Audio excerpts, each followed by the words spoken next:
He was the king of dragons and the Monarch of Destruction, the strongest and oldest monarch, as well as the final antagonist of solo leveling.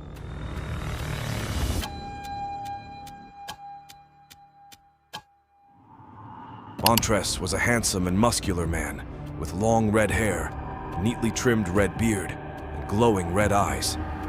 He wore silver-red armor with a high collar and a reddish-brown tailcoat.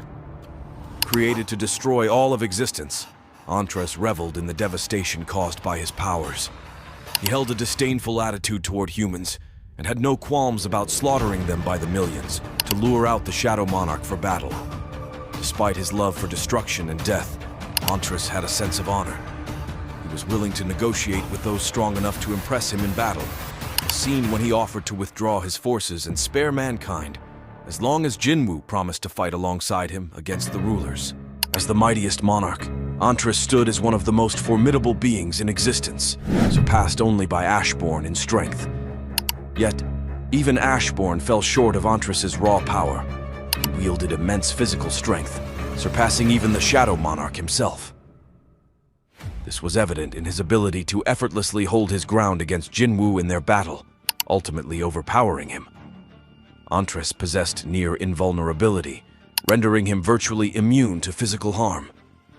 He remained unfazed by most of Jinwoo's assaults, continuing to fight as if unaffected, even after Jinwoo nearly cleaved him in two. With Dragon's Fear, Antares could unleash a mana-infused shout that plunged weaker foes into despair and panic. Additionally, he could unleash devastating torrents of fire with Breath of Destruction, incinerating average S-rank hunters in an instant, neutralizing Jinwoo's attacks and erasing shadow soldiers from existence. Through spiritual body manifestation, Antares could transform into an enormous red dragon, or a human-dragon hybrid, sporting snake-like eyes, reptilian armor, and a white helmet crowned with 4 brown dragon horns in his hybrid form. Lastly, he possessed telepathy, enabling him to communicate with his fellow monarchs. Eons ago, Antares fought alongside the other monarchs, including the Shadow Monarch Ashborn, in a devastating war against the rulers at the command of their creator, the Absolute Being. As the war progressed, Antares became apprehensive about Ashborn's powers and instructed Rakan and Baran to eliminate him. However, this decision proved to be a significant mistake. Not only did Ashborn effortlessly defeat both Rakan and Baran, but he also punished Baran for his betrayal by taking his life. Shortly after this battle, Ashborn mysteriously disappeared, allowing the rulers to emerge victorious and compelling the surviving monarchs to go into hiding. After some time, Ashborn returned and sought permission from Antares to rejoin the forces, with 2 monarchs lost, Baran and Legia, and the rest significantly weakened from the defeat against the rulers. Antares willingly accepted his request. Centuries later, during the second phase of the war, with the rulers in the human world, Antares found himself in a predicament similar to Ashborn's. He struggled to find a human vessel strong enough to endure his powers. While the other monarchs easily secured vessels for themselves and could freely traverse between worlds, Antares was compelled to remain behind until a suitable vessel could be found for him. Finally, when Jinwoo emerged on the eastern front of the battlefield, Antares confronted him and directed his 10 million-strong army to surround him, believing that even the Shadow Monarch couldn't handle such overwhelming numbers. This prompted Jinwoo to employ Dragon's Fear, immobilizing all of Antares' minions, including Yogumunt. Subsequently, Jinwoo used Shadow Exchange to transport both himself and Antares to a remote island in Japan. The two engaged in battle. Despite Jinwoo's efforts, Antares effortlessly countered each of his attacks.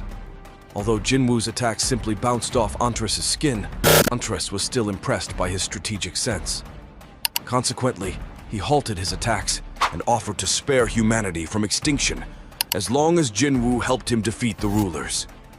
However, Jinwoo refused to accept the offer and mocked Antares for pretending to play nice, prompting the battle to resume. As the fighting continued, Antares grew more and more annoyed with Jinwoo's refusal to submit, especially since Jinwoo's attack still had no effect on him. Eventually, Antares lost his temper entirely and threatened to rip Jinwoo to shreds and turn him into Drake food if he didn't give in. After the rulers used the Cup of Reincarnation one last time at Jinwoo's request, Antares was revived with his memories of the original timeline intact. Being the strongest monarch, Jinwoo decided to save him for last and went after the other monarchs first, massacring them all with little trouble. Although Antares was aware of their deaths, he did nothing to help them and waited patiently for the Shadow Monarch to arrive at his doorstep. 27 years later, when Antares was the only monarch left, Jinwoo finally appeared inside his palace, intent on killing him and finishing what he had started. Delighted that he had been given the chance to fight Jinwoo again, Antares decided to hold nothing back and activated his spiritual body manifestation. However, despite his best efforts, Jinwoo killed him in the ensuing battle without too much trouble. Thanks for joining me on this journey through the world of solo leveling. And if you enjoyed the video, don't forget to subscribe and hit the notification bell.